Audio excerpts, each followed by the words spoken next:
The end. Michael Jordan has always said he'll leave basketball while he's still on top.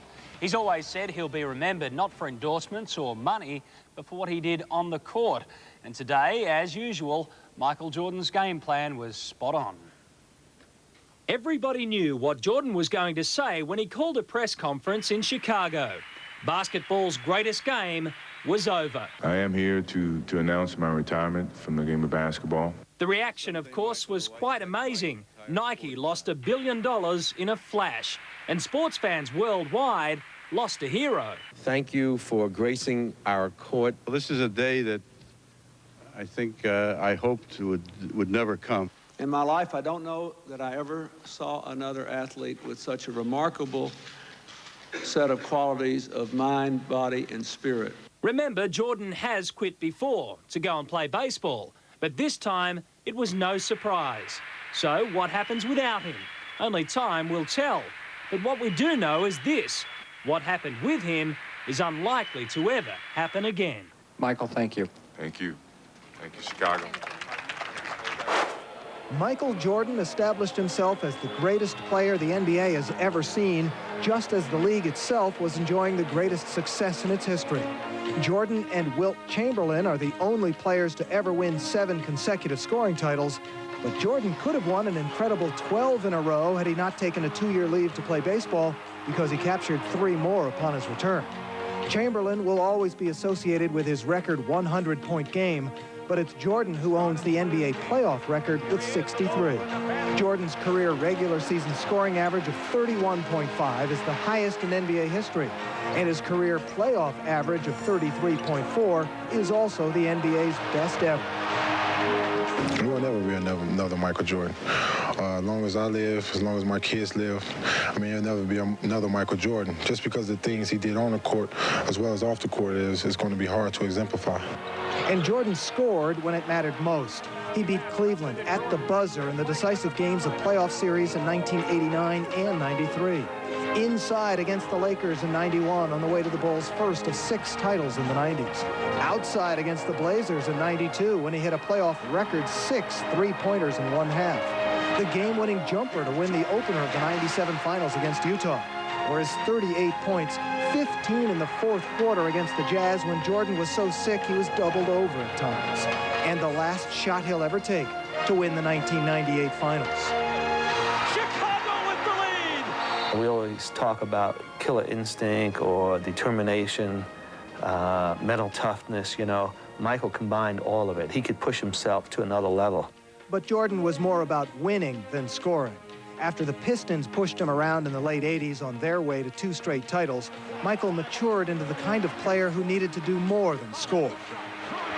You know, Mike can say he beat everybody to win a championship. And we can't say we beat Mike. Nobody can say they beat Mike to win a championship. They perform better because of him. And that's what great players are supposed to do, is make their teammates better. He did it night in and night out, you know. I mean, it was incredible. The 6 titles won by Jordan's Bulls are 1 more than Magic Johnson's Lakers and 3 more than the Celtics of Larry Bird. Without Jordan, the Bulls were little more than a middle-of-the-pack team. In his first full season after returning from baseball, the Bulls emerged from that pack to win an NBA record 72 games.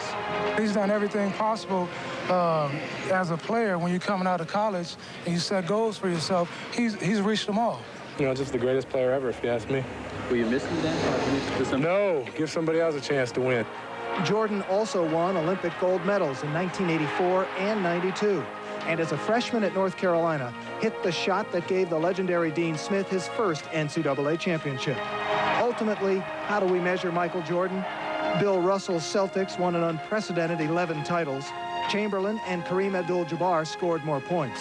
But for artistry, desire, and overall accomplishment on the court, no one has had more impact on basketball than Jordan. It's hard to imagine anyone ever having that kind of impact again. Yeah, we've got another great story on Jordan later in the show, so make sure you stick around. But now, today, he had everyone talking. Fans, fighters, players, and presidents. But this time, they weren't talking about another amazing jump shot. They were talking about the end. So, what does Jordan have to say for himself? Well, here's MJ in his own words. North Carolina,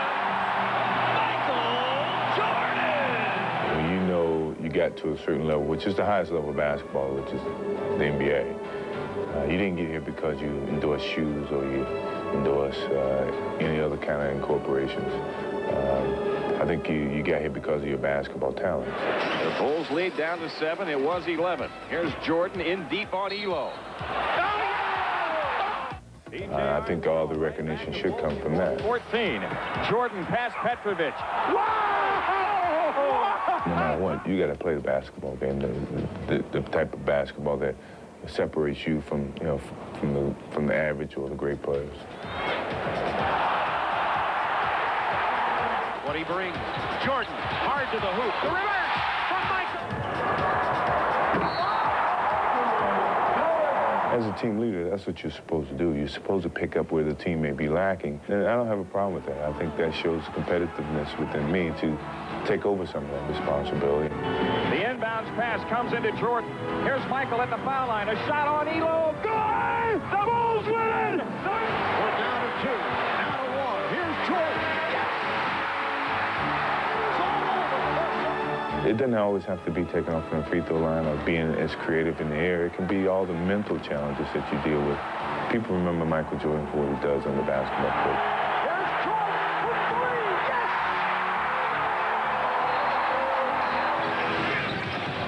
Jordan trying to shake off Starks. Oh, what a move by Jordan! It counts. You have to look within yourself and set certain expectations for yourself to drive you each and every day. So when you walk away from the game, you can say you gave every little bit that you could, and each and every day you went out and you tried to find a new challenge to prove. 11.